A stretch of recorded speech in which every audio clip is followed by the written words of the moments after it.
नमस्कार दोस्तों, कैसे हैं आप सभी लोग। उम्मीद करता हूँ आप सभी लोग जहाँ पर भी होंगे बढ़िया होंगे और स्वस्थ होंगे। डिटर्मिनेट का दूसरा लेक्चर है जिसमें हम लोग एक्सपेंशन ऑफ डिटर्मिनेट यानी कि सारणिक को हम लोग बिल्कुल विस्तार से समझेंगे, ठीक ना। कि सारणिक हमारी क्या होती है, इसमें हमारे जब सेकंड ऑर्डर की रहेगी, थर्ड ऑर्डर की मैट्रिक रहेगी, उसको हम किस प्रकार से रिप्रेजेंट करते हैं, उसका क्या सोल्यूशन होने वाला है, ठीक ना। ये सारी चीज़ें हम आपको बहुत ही कम समय में और आसान भाषा में समझाएंगे, ठीक ना। बस आपको करना क्या है, वीडियो को शुरू से लेकर आखिर तक देखना है, ठीक ना। तो चलिए हम कुछ बेसिक से स्टार्ट करते हैं, तब आपको बेहतर समझ में आएगा। देखिए, जो हमारा डिटर्मिनेट होता है यानी कि सारणिक होती है, वो ये होती है a1 b2 minus a2 b1। ये हमारा क्या होता है, एक सारणिक होता है, ठीक ना। जब हम लोग इसको मैट्रिक्स में बदलेंगे तो क्या हो जाएगा, ये हो जाएगा a1 a2 b1 b2, ठीक ना। ये हो जाता है, ठीक ना। तो अब ये देखिए, ये दोनों बराबर हैं। क्या है, ये दोनों बराबर हैं। चाहे हम इसको ऐसे लिखें और चाहे हम इसको ऐसे लिखें, बात हमारी सेम है। कैसे सेम है, देखिएगा। सेम करने का तरीका ये है, देखिए, जब भी हम डिटर्मिनेट को देखते हैं तो ये डिटर्मिनेट में जो मुख्य विकर्ण होते हैं, प्रिंसिपल डायगोनल होते हैं, उसका हम आपस में मल्टीप्लाई करते हैं, ठीक है। और जब मल्टीप्लाई करते हैं तो हमेशा बीच में माइनस का चिन्ह लगाते हैं, ठीक ना। इसका माइनस का सिंबल लगाते हैं, ठीक ना। देखिए, जब हम लोग मुख्य विकर्ण का मल्टीप्लाई करेंगे तो ये क्या हो जाएगा, ये हो जाएगा a1 b2, ठीक है। फिर इसका हम करेंगे तो ये हो जाएगा minus a2 b1।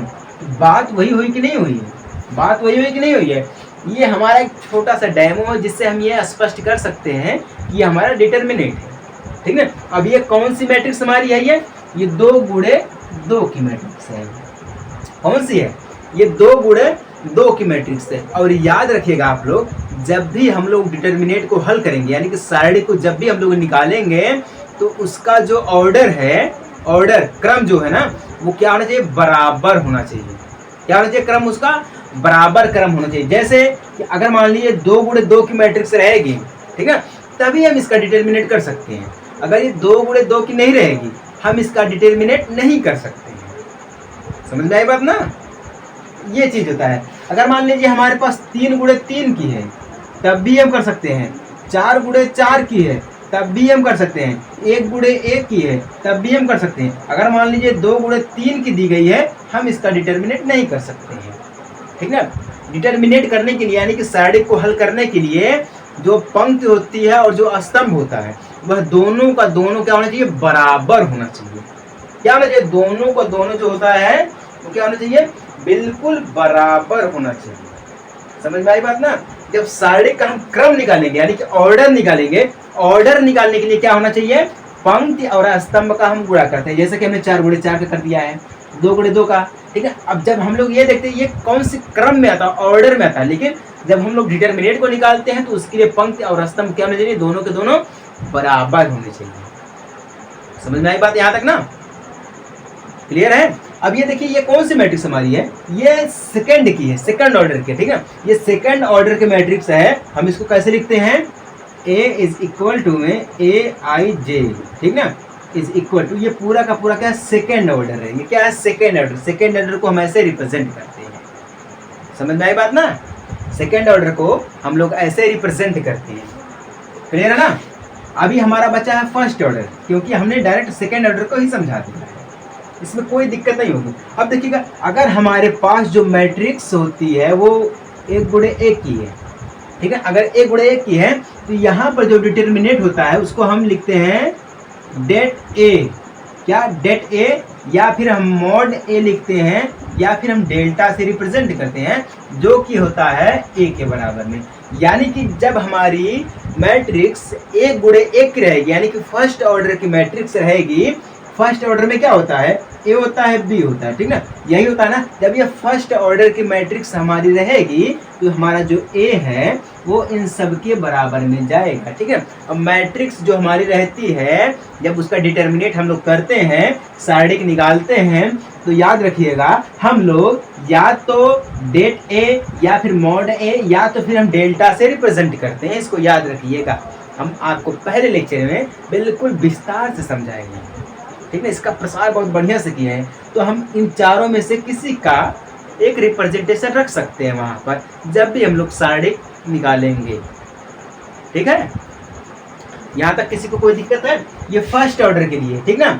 Second order भी आपको समझ में आ गया। अगर मान लीजिए कहीं पर दिया गया है थर्ड ऑर्डर, ठीक है, थर्ड ऑर्डर की मैट्रिक्स हमारी है, कौन सी है?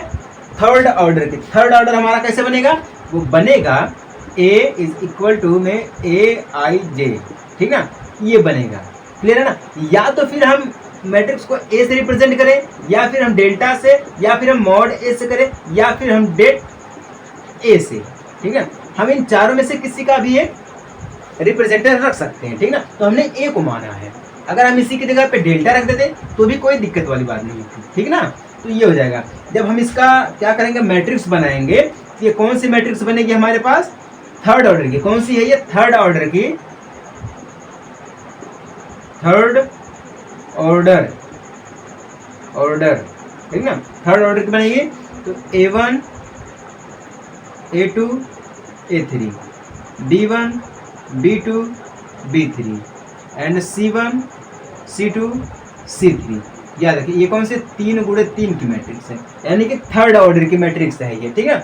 अब याद रखिएगा मैट्रिक्स के ये जो मैट्रिक्स हमारी दी गई है, इसका जब हम डिटर्मिनेट करेंगे, इसके एक सिंबल होता है।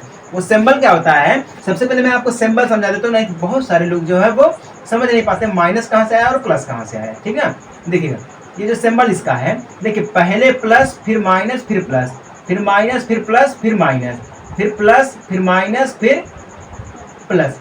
जब हमारी 3 गुणे 3 की रहेगी तो हम ऐसे, अगर 4 गुणे 4 की हमारी है, फोर्थ ऑर्डर में है, तो हम लिखेंगे माइनस प्लस माइनस, ठीक है। ये 4 गुणे 4 की दी जाती है। आप लोग यहाँ से याद रख सकते हैं, पहला हमारा प्लस रहेगा, उसके बाद माइनस, फिर हमारा प्लस रहेगा, ठीक ना। और दूसरे सेकंड रो में हमारा माइनस रहेगा, प्लस रहेगा, फिर माइनस रहेगा, फिर थर्ड ऑर्डर में प्लस रहेगा, माइनस रहेगा, फिर प्लस रहेगा। याद रखिएगा जब हम लोग इसका विस्तार करेंगे, ठीक है, जब हम लोग इसका विस्तार यानी कि एक्सपेंशन करेंगे, यही चीज है ना, एक्सपेंशन जब हम लोग इसका करेंगे तो कैसे करेंगे? देखिए जब हम लोग A को लेकर चलेंगे तो इसके नीचे और इसके सामने कट जाएगा, ठीक ना। तो हमारे पास क्या बचेगा? यही इतना बचेगा। क्लियर है ना, यही इतना बचेगा। तो हम लोग जब A1 को लेंगे तो हम क्या करेंगे?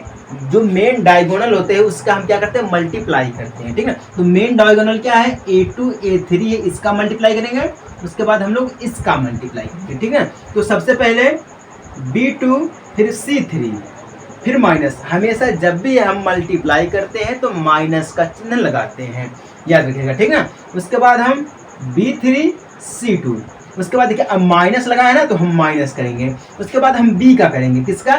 B का करेंगे, ठीक ना। या फिर हम ऐसे मानेंगे, उसके बाद जब B का करेंगे तो माइनस का चिन्ह तो माइनस लगाएंगे B1, ठीक है। तो B1 जब हम इसको देखेंगे तो इसके नीचे और इसके सामने सब खत्म, इसके नीचे इसके सामने सब खत्म, ठीक ना। ये हम क्या कर रहे हैं? कॉलम का कर रहे हैं। तो सबसे पहले हम C1 C2 एंड C3 जब हम लोग कॉलम का करेंगे, ठीक ना, जब फर्स्ट कॉलम का करेंगे तो फर्स्ट रो खत्म हो जाएगी, फर्स्ट कॉलम। जब सेकंड कॉलम का करेंगे तो second column and first row खत्म हो जाएगी, ठीक ना। जब थर्ड का करेंगे हम तो third column and first row हमारी खत्म हो जाएगी, ठीक ना। तो जब हम लोग इसका करेंगे तो ये सामने खत्म और ये सामने खत्म, तो क्या बचा हमारे पास? A2, उसके बाद क्या बचा? C3 माइनस फिर A3, फिर उसके बाद क्या बचा? C2, ठीक है। उसके बाद प्लस है तो प्लस लगाएंगे, हम C1 करेंगे, ठीक ना। उसके बाद इसको लेंगे तो ये खत्म, तो हमारे पास क्या बच गया है? A2 B3 minus A3 B2, ये हमारा बच गया, ठीक ना। इसको हम ऐसे बिल्कुल ऐसे के ऐसे फॉर्मूला बना देते हैं, ये हमारा फॉर्मूला है, ये जो बन के आया है ना ये फॉर्मूला। अगर इसी की जगह पर मान लीजिए कोई अंक रहता है, ठीक है, कोई अंक रहता है, तब हम इसको अंक को ऐसे रख करके इन सभी को हल करके एक इसका छोटा सा आंसर लेकर आ जाते हैं। बात समझ में आई कि नहीं समझ में आई है? अब देखिएगा ये हमने क्या किया, सिर्फ कॉलम को जब हम क्या कर रहे हैं? कॉलम का विस्तार कर रहे हैं, ठीक है। जब हम लोग रो का विस्तार करते हैं तो कैसे करेंगे? देखिए जब रो का करेंगे तो फर्स्ट रो, ठीक ना, फर्स्ट कॉलम खत्म, फिर सेकेंड रो फर्स्ट कॉलम खत्म, फिर थर्ड रो फर्स्ट कॉलम खत्म, ठीक है। उसके बाद ऐसे करके हम ऐसे बिल्कुल इसका रिप्रेजेंटेशन करते हैं, इसको विस्तार से लिखते हैं, ठीक है, इसका निरूपण करते हैं। बात समझ में आएगी नहीं समझ में आएगी? कुछ समझ में आ रहा है कि नहीं समझ में आ रहा है? ये सिंबल है, याद रखिएगा। इसके बिना अगर आप इसको हल करेंगे तो बिल्कुल मिस्टेक हो जाएगा। अगर आप लोग चाहते हैं कि ये प्लस माइनस कहाँ पर लगता है तो आप लोग देख लीजिएगा। पहला प्लस रहेगा, प्लस, दूसरा माइनस रहेगा, तीसरा प्लस रहेगा, फिर माइनस प्लस माइनस, फिर प्लस माइनस माइनस, फिर प्लस माइनस प्लस, फिर माइनस प्लस माइनस। ऐसे आप लोग इसको याद कर लीजिएगा, ठीक ना। याद रखिएगा, जब हम लोग पहले को देखेंगे तो इसको खत्म करेंगे, जब हम लोग इसको देखेंगे तो फिर इसको खत्म करेंगे, इसको देखेंगे इसको, ठीक है। अब याद रखिएगा, जब हम लोग, हमने तो सिर्फ कॉलम को लिया है, जब हम लोग रो को लेंगे, जब हम फर्स्ट रो को लेंगे तो फर्स्ट कॉलम खत्म होगा, ठीक है। फिर हम फर्स्ट रो को लेंगे तो सेकंड कॉलम खत्म होगा, फिर हम लोग फर्स्ट रो को लेंगे तो थर्ड कॉलम खत्म होगा, क्लियर ना। उसके बाद हम क्या करेंगे, ये तो हो गया ना। फिर जब हम सेकंड रो को लेंगे तो फर्स्ट कॉलम, फिर सेकंड रो को लेंगे थर्ड कॉलम, फिर सेकंड रो को लेंगे तो हम थर्ड कॉलम हमारा हो गया, सेकंड कॉलम हो गया। उसके बाद अगर हम लोग कॉलम की बात करेंगे, अगर हम लोग देखेंगे तो थर्ड रो लेंगे तो फर्स्ट कॉलम, फिर थर्ड रो लेंगे तो सेकंड कॉलम, थर्ड रो लेंगे तो first column, sorry third row third column, ठीक है। ये खत्म होता चला जाएगा। इसी प्रकार से हम इसको ऐसे हल करते हैं। समझ में आई बात ना। ये हमारा कौन सा है, ये A1 का है, ठीक है। अगर हम A2 की बात करेंगे, A2 को लेंगे तो A2 को लेंगे तो यहाँ पे A2 दिया गया, तो इसको देखेंगे तो फिर ये खत्म हो जाएगा, ठीक है। इसको ये खत्म हो जाएगा तो हमारे पास क्या बचेगा, B1 बचेगा, फिर C3 बचेगा, माइनस उसके बाद B3 बचेगा, फिर C1 बचेगा, ठीक है। फिर माइनस लगाएंगे, फिर B2 करेंगे, क्योंकि माइनस नहीं, सॉरी, यहाँ पे ये माइनस है। अगर रो की बात करेंगे तो ये माइनस है और ये प्लस हो जाएगा, ठीक ना। चूंकि ये हमारा पहला माइनस है, उसके बाद प्लस, फिर माइनस है। उसके बाद हम क्या करेंगे, B2 को लेंगे। जब B2 को लेंगे तो उसके बाद हमारा क्या हो जाएगा, उसके बाद ये खत्म हो जाएगा, फिर ये खत्म हो जाएगा, ठीक ना। ये खत्म होगा, फिर ये खत्म होगा। उसके बाद हमारे पास क्या बचा, A1, फिर क्या बचा, इसको लेंगे तो ये खत्म हो जाएगा। उसके बाद A1, फिर A3 बचा, C3 माइनस, फिर हमारा ये बचा A3, फिर C1 बचा, A3 C1, ठीक है ना। क्या बचा, C1 बचा।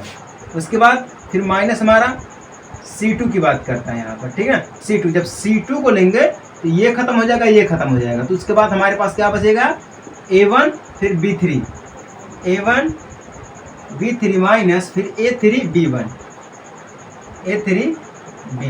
ये हमारा हो जाएगा, ये हमारा सेकेंड पार्ट, ठीक ना। ऐसे हम ऐसे इसको निकालते हैं। अगर मान लीजिए कभी क्वेश्चन में पूछ लिया तो हम ऐसे इसको रिप्रेजेंट कर देते हैं। क्लियर है ना। किसी को कोई दिक्कत किसी भी प्रकार की अगर हो तो बता सकते हैं हमें, ठीक ना। याद रखिएगा, हम सिर्फ एक को छोड़ेंगे, उसके बाद हम आपस में मल्टीप्लाई कर देंगे। कैसे, देखिए ये बहुत ज़्यादा भर गया है, इसको मैं एक बार फिर से हटा के फिर से लिखता हूँ। देखिएगा, अगर हमारे पास यही है ना, A1 B1 C1, A2 B2 C2, A3 B3 C3। देखिए याद रखिएगा, जब हम लोग फर्स्ट इस A1 को लेंगे तो देखिए इसके सामने यानी कि ये वाली ऊपर वाली और ये खत्म हो जाएगी। जब ये इसका जो मुख्य डायगोनल होगा, मुख्य डायगोनल, ठीक है ना, यानी कि विकर्ण होगा वो ये होगा, ठीक ना। ये हम क्या करेंगे, अगर A1 को लेंगे, इसके नीचे इसके सामने छोड़ देंगे, जो बचेगा इसका आपस में मल्टीप्लाई कर देंगे। अगर हम लोग सेकंड रो को लेते हैं तो सेकंड रो को लेंगे, ठीक है। उसके बाद ये खत्म कर देंगे हम, ठीक है, ये खत्म कर देंगे। उसके बाद क्या करेंगे, फिर हम सेकंड को लेंगे, फिर B को खत्म करेंगे, फिर इस सेकंड को लेंगे, C खत्म करेंगे, ठीक ना। फिर हम इसको लेंगे, A3 को लेंगे तो ये खत्म करेंगे, फिर A3 को फिर लेंगे, फिर ये खत्म करेंगे, ठीक है ना। उसके बाद हम ऐसे करते इसको खत्म करते चले जाएंगे। बात समझ में आएगी नहीं समझ में आई भाई, बहुत ही जबरदस्त है। जैसे जैसे आप इसको समझेंगे वैसे वैसे ये हल होता चला जाए, ठीक है ना। सब आसान है भाई, सब आसान है। जिस हिसाब से आप समझेंगे उसी हिसाब से आपके लिए काम करेगा। अगर मान लीजिए अपने पास एक क्वेश्चन छोटा सा है, ठीक है, शायद छोटा सा क्वेश्चन है, उसको मैं हल कर रहा हूँ। ये सेकेंड ऑर्डर की मैट्रिक्स का क्वेश्चन है, ठीक ना। सेकेंड ऑर्डर मैट्रिक्स की क्वेश्चन दिया गया है। ये बोल रहा है, उदाहरण में दिया गया है कि 2 4 -1, 2 4 माइनस 1 2, ये दिया गया। ठीक है, हमें इसका मान निकालना, वैल्यू निकालना। ठीक है, वैल्यू निकालने के लिए क्या करना पड़ता है, हम आपको बोले हैं कि मल्टीप्लाई करना पड़ता है। ये एग्जाम्पल है बिल्कुल, ठीक ना, क्या है एग्जाम्पल। एग्जाम्पल हम आपस में इसका मल्टीप्लाई करेंगे, इसका जो मुख्य डायगोनल, ठीक ना, इसका जब हम लोग मल्टीप्लाई करेंगे तो कैसे करेंगे, इस प्रकार से। तो ये हो जाएगा 2 गुणे 2 यानी कि 4 हो जाएगा, फिर प्लस करेंगे 4 एकम 4, ये प्लस हो जाएगा, बराबर में क्या हो जाएगा 8 हो जाएगा। क्या हो जाएगा 8 हो जाएगा। ये क्या होगा, इसका मान हो गया। अगर हम लोग देखेंगे यहाँ पर तो इसका ये मान हो जाएगा। ठीक ना, ये क्या हो जाएगा, इसका मान हो जाएगा। ये पूरा का पूरा जो डिटर्मिनेंट है इसकी वैल्यू कितनी हो जाएगी, 8 हो जाएगी। ठीक ना, हम ऐसे इसको हल कर देते हैं। क्या कर देते हैं, हल कर देते हैं। सेकेंड ऑर्डर की मैट्रिक्स है। क्लियर है, किसी को किसी भी प्रकार का कोई दिक्कत अगर हो तो हमें बताएं भाई। अगर किसी को भी किसी भी प्रकार का अगर दिक्कत हो रहा हो या हो गई हो, जिसको समझ में ना आ रहा हो, तो वह हमें बता सकता है। ठीक है दिक्कत किसी को, कोई किसी भी प्रकार की कैसी भी दिक्कत हो तो आप हमसे शेयर कर सकते हैं। ठीक है, चलिए अब देखिएगा, अगर यूं ही मान लीजिए हमारे पास दिया गया है A1 A2 A3, B1 B2 B3, C1 C2 C3, ये दिया गया। ठीक है, तो जब भी हम लोग देखते हैं तो इसका मेन डायगोनल देखते हैं। तो इसका मेन डायगोनल कहाँ पर है, आप लोग बताइएगा। इसका जो मेन डायगोनल है, मेन डायगोनल वो कहाँ पर दिया गया है, वो कहाँ पर दिया गया है इसका भाई मेन डायगोनल। देखिए कहाँ पर दिया गया है, ये इसका मेन डायगोनल बनेगा, ये इसका डायगोनल बनेगा, ये इसका मेन डायगोनल बनेगा। ठीक ना, और कुछ है, हाँ भाई इसका मेन डायगोनल ये है, यहाँ से ये बनेगा इसका मेन डायगोनल, फिर ये बनेगा इसका मेन डायगोनल, फिर ये बनेगा। ठीक है, C3A2B1, ठीक है ना, फिर यहाँ से ये बनेगा इसका मेन डायगोनल, फिर ये बनेगा इसका मेन डायगोनल, फिर ये बनेगा इसका मेन डायगोनल। ठीक है, ये सब क्या है, यहाँ से यहाँ, फिर यहाँ, फिर यहाँ से यहाँ, फिर यहाँ, ये सब के सब ये क्या है, मेन डायगोनल है। ठीक है, तो यहाँ पे जब बनेगा तो सबसे पहले जो मेन डायगोनल ये बनेगा वो A1 B2 C3 प्लस में, उसके बाद क्या बनेगा, उसके बाद बनेगा ये बन गया, उसके बाद ये बनेगा C1 B2 A3। ठीक है, ऐसे बनेगा, या तो हम इसको उल्टा लिखेंगे तो ऐसे A3 B2 उसके बाद C1, ये बन गया इसका मेन डायगोनल। क्लियर है, ये मेन डायगोनल है। ठीक है, उसके बाद C1 A2 A3 ये तो बन गया हमारे पास, C1 B2, ठीक है ना, B3 ऐसे बन गया। उसके बाद प्लस में हमारा एक क्या बन जाएगा, प्लस में एक डायगोनल बनेगा हमारे पास C1 A2 B3। ठीक है ना, C1 हम आपको बोले C1, फिर हमारा ये बनेगा, फिर ये बनेगा। ठीक है, तो C1 हो गया, A2 हो गया, फिर B3 हो गया। ठीक है ना, यहाँ पर ये चीज़ बन गया कि नहीं बन गया, हाँ जी भाई बन गया। ठीक है ना, ये जो मेन डायगोनल है ये एक साइड का बनेगा, इसको हटाइए, अभी इसको हटाइए, ये एक साइड का डायगोनल बनेगा। यहाँ पर कौन सा डायगोनल बनेगा, ये B2 B1 C2 और A3। ठीक है, B1 C2 B1 C2 B3 यही बनेगा ना। ठीक है, B1 C2 A3, B1 ये बनेगा, फिर ये बनेगा B1 C2 A3, फिर C1 B2 B3, बहुत सही यही बनेगा। ठीक है, उसके बाद फिर माइनस का चिन्ह, ये तो एक डायगोनल बनेगा। ठीक है, अब माइनस का लगाएंगे तो फिर यहाँ से बनेगा, तो यहाँ से क्या बनेगा, C1 B2 A3, C1 B2 A3, फिर प्लस का, उसके बाद क्या बनेगा हमारे पास, उसके बाद B3 यहाँ से बनेगा, क्या बनेगा B3 C2 A1, B3 C2 A1 ये बनेगा। ठीक है, यहाँ से यहाँ, फिर यहाँ से यहाँ, तो B3 C2 A1, फिर प्लस का, उसके बाद ये बन गया, उसके बाद ये बन जाएगा, ये बन जाएगा, ये बन जाएगा। ठीक है ना, फिर क्या बन जाएगा B1 C, हाँ फिर C3 A2 B1। ठीक है ना, C3 A2 B1, C3A2B1। ये क्या बन गया? एक प्रकार से इसका मुख्य डायगोनल बन जाएगा। अगर हम सभी का निकालना चाहेंगे तो ये सभी का मिला जुला कर यही दिया गया है। ठीक है, किसी को कोई दिक्कत यहाँ पर किसी भी प्रकार की? देखिए बहुत ही जबरदस्त है, बहुत ही आसान है। आप लोग जिस प्रकार से इसको समझेंगे उसी प्रकार से आपको समझ में आएगा। ठीक ना? अगर आप लोग अपने अंदर क्रांति लाना चाहते हैं तो पढ़िए। जब तक आप लोग पढ़ेंगे नहीं तब तक आप लोग जीवन भर गुलामी करते रहेंगे, गुलाम बन कर रहेंगे, जब तक आप लोग शिक्षा ग्रहण नहीं करेंगे। ठीक ना? तो शिक्षा बहुत ही जरूरी है जीने के लिए। ठीक है, तो उम्मीद करता हूँ आपको यहाँ तक ये समझ में आ गया होगा। ठीक ना? हम आपको बोले हैं कि शायरी को हम कम शब्दों में और आसान भाषा में समझाएंगे। ठीक है, तो चलिए मिलते हैं हम आपसे अपने अगले लेक्चर में एक छोटे से ब्रेक के बाद। तब तक के लिए जय हिंद, वंदे मातरम।